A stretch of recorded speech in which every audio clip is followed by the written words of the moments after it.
It's chill to know. You guys have sent in some really, visually rich excerpts from this novel, Perfection. It's by Vincenzo Latronico, and we're going to do a deep dive into it today. Yeah, it seems like we've got just a ton of lifestyle details. There are all these descriptions of places and things, but also these little hints at the character psychology. And I'm really curious to see what we can unpack about the author's intentions here. It seems like a lot of critics are picking up on those same things. We've got all these quotes from people like Lauren Groff. She calls the book a jewel. And then there's Lauren Euler, who was really impressed by the writing itself. Right, and then you have Aishikul Savas pointing to this really big question about meaningful life, like, what is it? Compared to just this kind of surface level beauty or the illusion of it. That seems like a big theme. Yeah, definitely. And Kyle Chayka even says, reading this book will cure you of wanting authenticity in the age of the internet. I mean, that's a pretty bold statement. Yeah. But then you've got Elena Savage, Claudia Durastanti. They all have really positive things to say. And Madeline Watts even calls the book generation defining. Wow, so it definitely struck a chord with a lot of people. And I think this epigraph from Georges Perec sets the stage quite well. It says, that was where real life was, the life they wanted to know, that they wanted to lead. So it sounds like right from the beginning, we're dealing with this gap between desire and reality, which seems like it'll be key to understanding the whole book. Yeah, I totally agree. So, jumping right into the present section, and we'll talk about what that means in a little bit, but there's this really detailed opening scene of an apartment. And, really detailed. I was curious, what was your first reaction to this, forensic level of description? It is so striking, the level of detail. You can practically see the sunlight streaming in. You can picture the honey-colored floorboards. There's even, just one single monstera plant mentioned. It's like he's describing a photograph, a perfectly staged photograph. How did it make you feel? You know what? It felt incredibly curated, almost too perfect. Everything was put there intentionally. The armchair is Scandinavian. There's this red magazine that's casually left open. It's so deliberate. Yeah, I agree. It definitely creates a specific aesthetic. And it's really interesting because then we immediately see the exterior of this building. It's Art Nouveau, but it's all covered in graffiti and posters. There's grime. Did you pick up on how that contrast felt? Totally. It's like they're creating this little bubble of perfection inside this building that's fading. And there's this feeling of, I don't know, grandeur, but also a sort of rebellious modern thing going on with the graffiti and the posters. And then you even have boarded up windows next to windows with plants and string lights. It's almost like there's a history to this building, right? Yeah. And it has all these different people with different lives in this one space. Yeah. So how do you think that tension between the inside, which is so perfect, and the outside, which is sort of decaying, plays out? Honestly, my first thought was that it's they want this perfect little life, this beauty, but the world is messy, things fall apart. Maybe this apartment is kind of a refuge. Then you go into the kitchen and it's more of the same, glossy white tiles, wooden countertop, even the types of dishes are mentioned, enamel dishes, there are mason jars. It's all so specific. And the way it's all displayed, and it's not just about the objects, right? It's about how they're presented. Open shelves with cast iron pans, olive wood ladles, and then even the appliances, the Japanese teapot, a red blender. It all creates this image, this carefully crafted image of an artisanal life. This is how they live. Oh, absolutely. And don't even get me started on that herb garden on the windowsill. I love herbs, but they even list every single one. Basil, mint, chives. It just makes you think of home-cooked meals being connected to nature, even though you're in this apartment. And then they mix the old with the new. There's an antique pastry table and these salvaged school chairs. I feel like that's a very right now kind of look. So true. It's they're saying, we appreciate the past, but we're also modern. And then there's a botanical lithograph and a reproduction of a wartime poster, which add even more layers. It's not just a random collection of stuff. You can tell. And then we get the living room, which is just packed with plants. I mean, a monstera, a fiddle leaf fig, so many different kinds. It's like a jungle, more than just decoration, right? Yeah. It's like its own ecosystem. Yeah. What do you think they're going for there? Maybe they just need to be surrounded by life, or maybe it's just another way to add beauty to the place. Soften the stark white walls, even the balcony, which you can see through the French windows. It has chairs, string lights. It all just feels very pleasant, very intentional. And then the description goes on to give us this reverse view of the living room. We get more details. The sofa is low. There's a Danish armchair specifically in petrol blue cotton, and then there are magazines on the table. Monocle, the New Yorker. Don't forget the records. They have In Rainbows by Radiohead, some Kraftwerk, and there's even a Primavera sound poster. Like, Right. they want you to know their taste in music, what they read. It's all part of building their, like, personality in this space. Totally. And there's this interesting detail about the doors. When they're closed, it creates this cozy, homely, almost stuffy feel. But when they're open, it's like the space expands, becomes more social. Like, they can control the vibe just by opening or closing a door. It's fascinating. And then there's the home office. For 2 people, it's all laid out, white desk with hairpin legs, 2 different kinds of chairs, and then the shelves are floor to ceiling, and like specific books on design and typography, even succulents. And don't forget the board games. Scrabble, Risk, Catan. So it's not all work and no play. Right. What do you think? Well, yeah, but even the types of games are like very intentional. You know, they're not playing like Chutes and Ladders here. Good point. And then we get the bathroom, which is bright and has like trailing ivy, minimalist design, and finally the bedroom, deep mattress on tatami, the vintage quilt. It seems like even their private spaces are carefully curated for, I don't know, aesthetic and comfort, obviously. And you know what's interesting? The descriptions of the bedroom, sometimes it's brightly lit, and sometimes it's kind of dim, orangey light coming through the curtains, like maybe hinting at different moods, different times of day. It could be. So, putting this all together, the descriptions actually say that the life these images are trying to show us is clear and purposeful, uncomplicated. And it even goes on to describe their daily routine. It sounds idyllic, but how do you reconcile that with just the sheer amount of stuff described? Right, like it's not exactly minimalist, is it? You know, maybe to have this uncomplicated life, you actually need a ton of very specific things, very carefully arranged. And we can't forget about the money. They mentioned that this apartment rents for 118 euros a day, plus cleaning fees, platform fees, city taxes. That complicates the image of simplicity, right? Definitely. It's like, sure, it looks simple, but there's this whole system, and it costs money. And that brings us to this section called Imperfect. This is where that perfect image starts to crack. What were some of the first things you noticed that kind of broke the illusion? The dust on the plants, I mean, it's such a small detail, but they say they're permanently caked in dust. So much for that thriving ecosystem. And the windows, apparently they're almost never cleaned, with these tiny constellations of milky smudges. It's not so bright and airy anymore. Yeah, it's funny how these small details can completely change the feeling. And then there's the whole desk sharing situation, which just feels so real. He likes to work on the sofa. Her stuff keeps migrating over. It sounds frustrating. Super relatable. And then there are greasy lunch stains on the white desk. It just brings in this element of real life, like people actually live here. And then the list of things that are absolutely everywhere: chargers, receipts, even a bicycle pump, and like herpes cream. I mean, who hasn't been there? It's not even just clutter, right? Ah. The text actually says this mess leads to physical discomfort bordering on distress. Like they need that perfect order for their mental well-being. What do you think about that? I mean, I think it makes sense. They explain that it's not just about the order. They need it to feel grounded because remember, they're expats. They're living in a country where they don't really speak the language. The work is uncertain.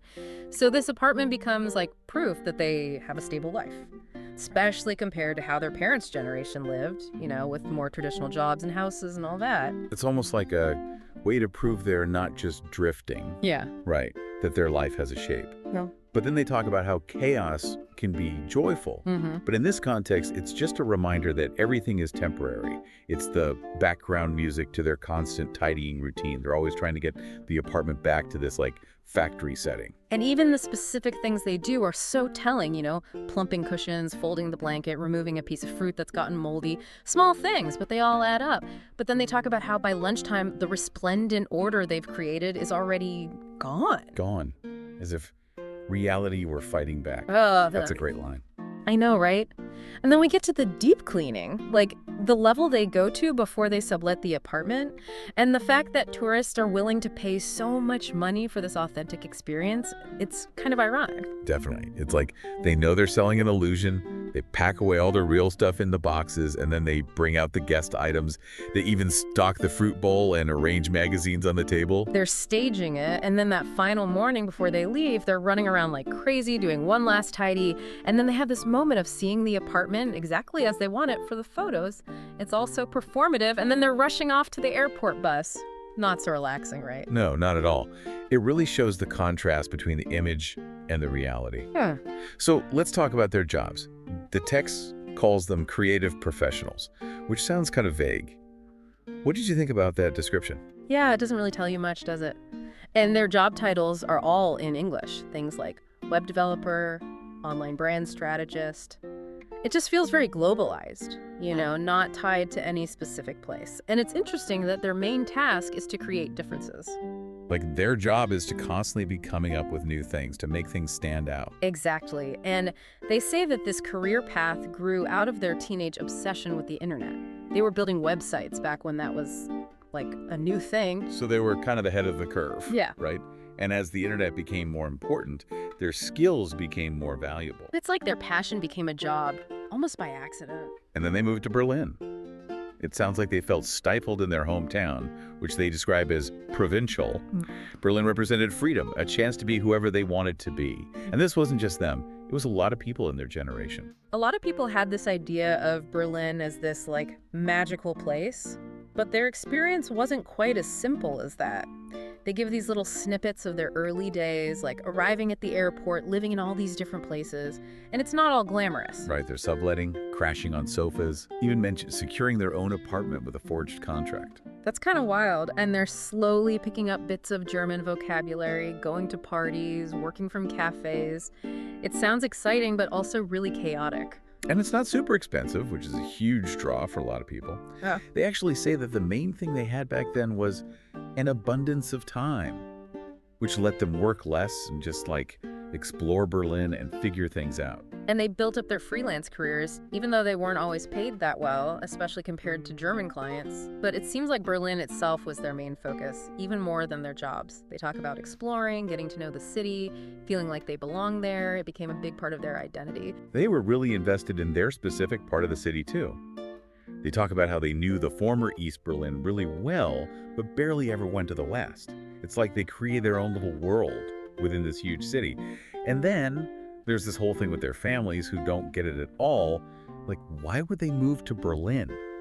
It seems like a whim to their parents, not a real career move. And then the parents get suspicious, maybe they have some secret source of income. Because, how can they afford this lifestyle? They're worried about them, not building a traditional future. Yeah, it's a classic generational clash.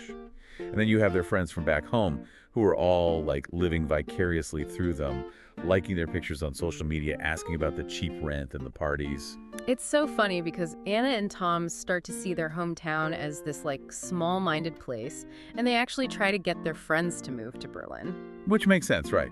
If they love it so much. Yeah. But the friends have their own reasons for staying put, even though they're clearly longing for something else. So who do they connect with in Berlin? Mostly other expats, people from France, Poland, Israel, all over. Not that many Germans, actually. That's really common. They're all in their late 20s, early 30s, all working in similar creative fields, and they form this, support system for each other. Yeah, they have their little rituals, like going for Bloody Marys, eating burgers at specific places, even ironic Oasis karaoke nights. They watch the sunset together. And they all read the same kind of magazines, Anglophone culture stuff. It's like they're creating their own culture. Yeah. Right. The expat culture. And they even have jokes about things like winter depression and never going to West Berlin. It's like their shared experience, their little world. Oh, and the rumor about the swans on the Admiral Brook. Remember that? How could I forget? So what do their weekends look like? Well, sometimes they go out with this bigger group of friends. They play table tennis, go to the market, eat at cafes, and make fun of the news from back home. And they go to a lot of art galleries, a lot. They even have this shared newsletter that tells them about all the openings. But it's different for them than it is for their artist friends, right? The artist friends are going for networking, but Anna and Tom are just going because it's part of their life in Berlin. Yeah, they want to be part of the scene. And then, of course, the galleries lead to after parties, and those lead to clubs. Renate, Homopatic, Sisyphos, they go to all of them. They have their ways of getting in, and then they all meet up again in the morning. What do they do after a night of clubbing? Sometimes they get breakfast at Mauer Park, or they go hang out in Tempelhof. They say they feel decadent and enviable, alive. It sounds intense. But then some of their friends start to drift away. Yeah, and they don't really talk about it much. Some people have leaving parties, but most just disappear. And then there are Anna and Tom's weekends alone. Those are the weekends where they just chill at home, order takeout, ignore invitations. They say that in those moments, They feel like everything seemed possible. It's like those quiet weekends are really important for their relationship, too. They have this really strong bond, they rely on each other, they share their finances even though they have separate Netflix accounts. They can make choices for each other. They fight sometimes, silly little fights, and they clean the apartment together on Sundays while watching Eurovision. They're sure they're going to grow old together, but then there's this one thing. What's that? Their sex life. They say it's infrequent and bad, which is kind of surprising given how close they are. Yeah, it's unexpected. And they're actually pretty anxious about it, too. They feel like it's not as exciting as it should be, not as adventurous as what they see on social media or what their friends are doing. Some of their friends are polyamorous, others are into sex clubs. They even buy sex toys sometimes, but then they feel awkward using them. It just doesn't really work for them. They try going to a sex club, but they end up feeling kind of ashamed and relieved when they leave. It's like they're trying to find something that's missing, but they're not sure where to look. And then there's this whole other layer to their lives, this double life. It's not just about sex, it's about how they're constantly bombarded with images from their phones and computers. They describe all these random things they see online all day long. It's like their attention is constantly being pulled in different directions, and they can't even say how much time they spend online, but it's clearly a lot. It's definitely not just checking email, right? It's this whole other world they're plugged into. And they talk about how social media used to be about, like, vacation pictures and keeping up with high school friends, but now it's so much more than that. It's their social life, their news, their connection to the past. It's like they feel like they can't quit, even though they know it's not always good for them. They try to limit their usage, but then they end up feeling more focused after being online. It's such a weird paradox. It is. And they're kind of embarrassed by how much they use it, too. They hide it from each other, but then they'll, get into arguments with strangers online. So typical. But they're also ashamed of that lack of control. Like they're not able to adapt to this new environment. But the book actually suggests that this constant jumping between screens is more of a flow state for them. Like, the lines between their personal and professional lives are completely blurred. That's a good point. And they even admit to getting a rush when they post something popular. It's like they're constantly checking for validation, like it's a stock ticker or something. They say that people try to explain it away as narcissism or addiction, but it's more complex than that. So much more. They talk about how memes they see online lead to real-life conversations. Or they'll read something online and then email it to each other. It's like a constant back and forth between the digital and the physical. Even their political discussions. They'll have these heated arguments online, but then when they see each other in person, it's all good. It's like the online world amplifies everything. For sure. And then there's the deluge of beauty they describe. All those perfect images of vintage clothes, nature, apartments, food. It makes you wonder how much of their own aesthetic, their choices, are influenced by what they see online. Yeah, like their love of plants or their approach to cooking. They talk about how their eating habits have completely changed. They used to eat whatever was cheap and easy, but now they're making these elaborate meals with specific ingredients and techniques. It's not just about showing off, though. It's about the pleasure of cooking, the beauty of the presentation. They even talk about how their friends share this passion. They have these big dinner parties where they cook together and they'll take pictures of the food and share it online. It's like this whole social ritual built around food and aesthetics. And then these perfect moments, these beautifully curated meals, they're happening at the same time as all these world events are unfolding. It's like this strange juxtaposition. Like the world is burning, but they're focused on the perfect sourdough loaf. Exactly. And then they talk about how Berlin is always changing. People come and go, new people move in, and over time, they start to feel more established, more legitimate. But the newer expats are different, right? Yeah, they're not from other EU countries so much anymore. It's more Americans, people working in finance and tech. They have different priorities. They're really concerned with things like internet speed. They're not here for the bohemian lifestyle. Not so much. And English has become the main language, which is kind of ironic. It brings everyone together, even though they all have different accents, and they all get their news from English language sources, so they have this shared but kind of vague left-wing political view. It's like a globalized ideology. Totally. And they start to notice that there are more and more native English speakers, and they even say that for Americans, it feels like they're already at home.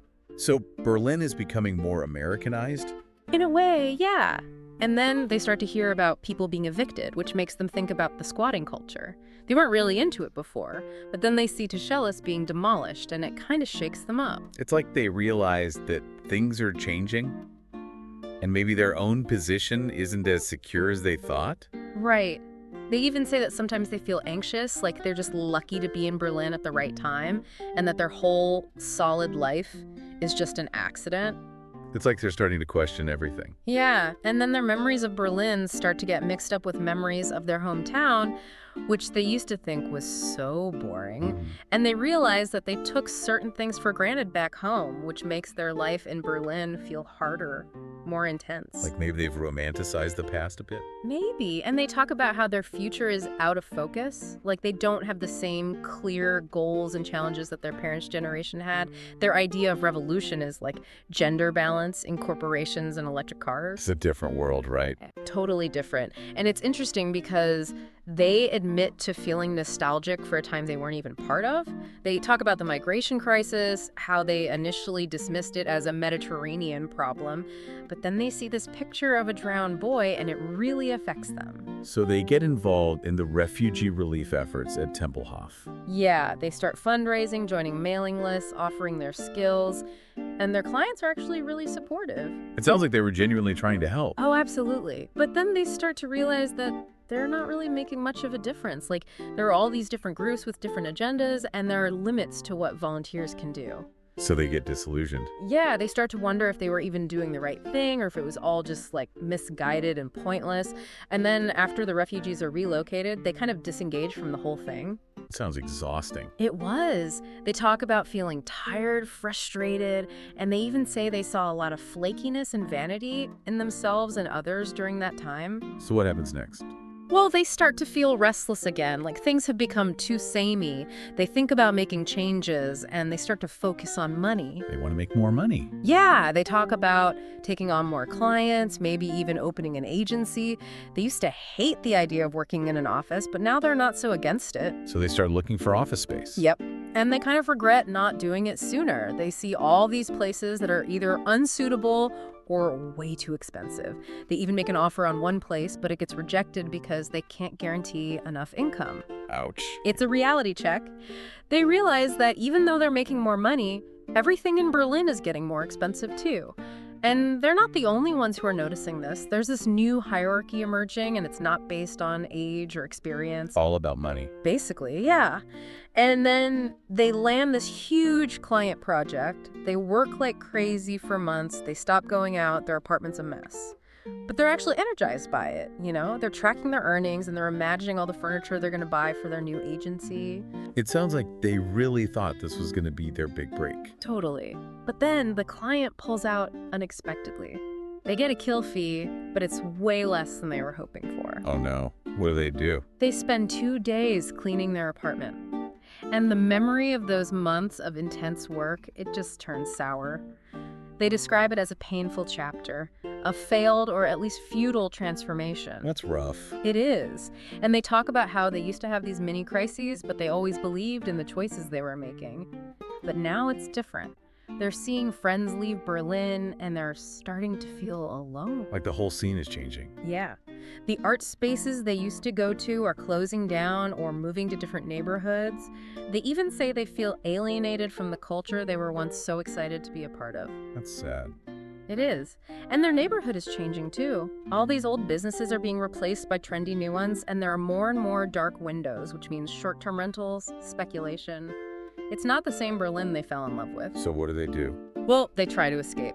They sublet their apartment again, this time for longer, and they travel. They go to the Baltic Sea, the Alps, the Greek islands. And the idea is that they can work remotely from these beautiful places. Like a working vacation. Exactly. And they make good money from the sublet, which makes it seem even more appealing. But of course, it's not as perfect as they imagine. Their budgets are always too optimistic, the Wi-Fi is unreliable, the weather doesn't cooperate, and they always come back tired and behind on deadlines. And then they have to deal with whatever problems their tenants have created while they were gone. Yep. But they have a tendency to remember these trips more fondly than they actually were, focusing on the good parts. The Instagram-worthy moments. Exactly. And those photos get tons of likes and comments, which makes them think, hey, maybe we should do this again. So they decide to try living somewhere else. Yeah, they sublet their apartment for 6 months and move to Lisbon. They're kind of framing it as an experiment, like maybe they'll love it and stay there. A fresh start. That's the hope. They clear out even more stuff from their apartment, which is impressive, and they find these high-paying tenants from Portland. So they're all set. And what are their first impressions of Lisbon? Well, they arrive in the evening, and they're walking through these winding lanes, and the light is reflecting off the tiles. It feels very different from Berlin, almost like South America. But then they get to their hotel, and the interior is very Berlin-esque, which is kind of funny. Like they can't escape their own aesthetic. Right, and their room is kind of underwhelming. It's not a suite, even though they booked one, and it's full of these single beds pushed together. The view is just a shaded courtyard. Not very inspiring. So what do? They go for a walk, and they see the sunset, which is apparently really intense, and they start to notice the expat scene. So familiar. Totally. Yeah. But they get bored really quickly. Like, the city is charming, and there's all this history, but they're not really interested in any of it. They miss their friends, and they feel like tourists. Even though they're trying to live there. Yeah, it's weird. They try going to exhibitions, but they're not into it without their friends to talk to. Work feels tedious, and there just doesn't seem to be much to do. They have all this free time, but it feels like time wasted. So they're not finding that spark they had in Berlin. Not at all. They spend a lot of time just walking around aimlessly, and they meet a few other expats, but they don't really connect with anyone. It's like they're going through the motions. Exactly. And then they start spending their evenings at this bar near Jardim de San Pedro de Alcantara, just browsing social media, looking at what's happening in Berlin. They're homesick for a place they don't even live anymore. I know, right? And then the Web Summit happens, and all these digital nomads descend on Lisbon. They're all excited about this tech conference, and they're staying in these fancy hotels. It's a different crowd. Totally. Yeah. And then their hotel contract ends, and they kind of want to stay longer, but the hotel is fully booked because of the Web Summit. So they end up at this party in the hotel courtyard, surrounded by blockchain analysts and teenage entrepreneurs. Sounds wild. It was. They meet someone who knows their tenants from Berlin, which is kind of a weird coincidence. And they end up taking ketamine and getting a taxi with an Irish hacker and an Israeli woman who's obsessed with AI. What? Yeah, it's a whole scene. They go to this house party, but it's packed, and they can't even get in, so they just leave, feeling kind of sick and needing fresh air. They dodged a bullet there, maybe. Probably. They're relieved to be back at their hotel, but their room is cold and the windows are rattling. They have a restless night. And I think deep down they were hoping for a reason to stay in Lisbon.